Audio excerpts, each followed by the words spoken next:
मजबूत हो, उसमें वो कोई चैलेंज दे पाए जो है भारतीय। अरे हम हमारा यहाँ गठबंधन मजबूत नहीं कर सके।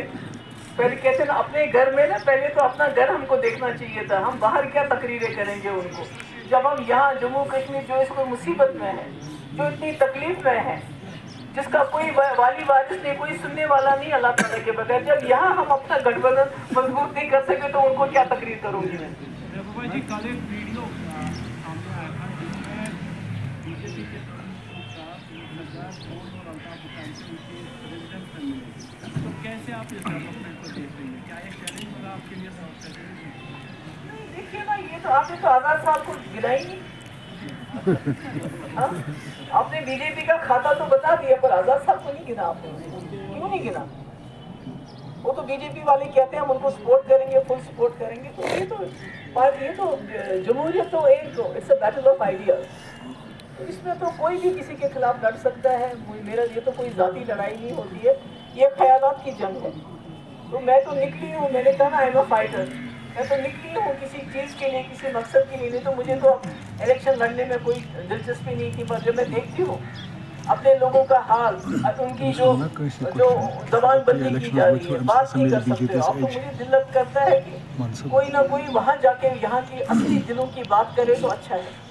मैम, अभी तक जिस तरह से आप कोalition में थी पीडीपी और नेशनल कॉन्फ्रेंस, आपको नहीं लगता है कि आपके इलेक्शन के कैंडिडेट्स अनाउंस करने के बाद यहाँ पर वोट जो है या एज बीजेपी को मिल सकता है? देखिए, ये तो एज की बात नहीं है। ये तो मैंने तो कहा ना, मैंने तो फारूक साहब के हाथ में ही सब कुछ रखा था। मैंने तो उन्हीं के ऊपर डाल दिया था कि यही जिम्मेवारी। मैं तो कहती हूँ अगर उनको तीनों लड़नी होती, कम से कम कि हमारे पीडीपी के वर्कर की बेइज्जती ना करते। वो ये कह के कि पीडीपी का कहीं नामो निशान ही नहीं है, ये सिचुएशन ही नहीं होती। इसमें तो हमारा कोई कसूर नहीं है। हम तो बहुत सब्र किया हमने। यहाँ तक कि उमर साहब ने ये कहा कि हम इनका बिहेवियर, कंडक्ट देखेंगे, उसके बाद हम असेंबली के बारे में सोचेंगे। तो कोई अपने जो आपके साथ पार्टी में, आपके पीएचडी में आपके पार्टनर होते हैं, तो क्या इस तरह से बात करते हैं उनके बारे में? हम तो ऐसे कभी उनके बारे में बात नहीं करते। जैसे आपने खुद कहा यहाँ गठबंधन नहीं हुआ तो उनकी बात क्या करेंगे? आप डायरेक्टली उनकी बात करेंगे। जो कांग्रेस का मैनिफेस्टो आया है, प्राइम मिनिस्टर ने भी अभी कुछ पहले सीधा कहा ये सेपरेटिज्म वाला मैनिफेस्टो है। बिल्कुल, क्योंकि उसमें 2 करोड़ नौकरियों के बजाय, जुमले के बजाय ये बताया गया है कि 30 लाख नौकरियां देंगे। औरतों को 50% रिजर्वेशन देंगे सरकारी नौकरियों में। आंगनवाड़ी, आशा वर्कर और जो दूसरी हेल्पर्स होती हैं, उनकी जो तनख्वाह है वो 2 गुना और ज्यादा सेंट्रल गवर्नमेंट से मिलेगी। फार्मर्स को एमएसपी मिलेगी। नौजवानों को 1 साल का स्टाइपेंड, उनको 1 साल की नौकरी मिलेगी प्रॉपर, जो उनको 1 साल ट्रेन करेंगे। और भी बहुत सारी बातें, 450 का गैस सिलेंडर मिलेगा। अगर ये उनको बीजेपी को ये लगता है कि ये पाकिस्तान की बोली है, तो फिर ये क्या करें? पाकिस्तान ये जो पाकिस्तान करे, इनके पास कुछ कहने के लिए बचा नहीं है।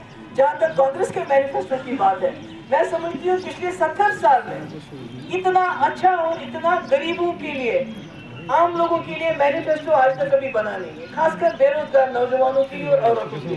Thank you. मैडम, 2019 में आर्टिकल एब्रोगेट हुआ,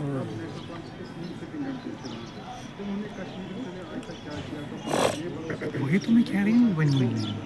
तो आप उनसे सवाल पूछिए। मैंने कहा मैं तो 2019 के बाद मैंने तो बहुत तकलीफ सही, मेरी पार्टी तोड़ दी गई, हमारे लीडरों को निकाला गया, मुझे पीएसए लगा, सबसे ज्यादा वक्त मुझे जेल में रखा।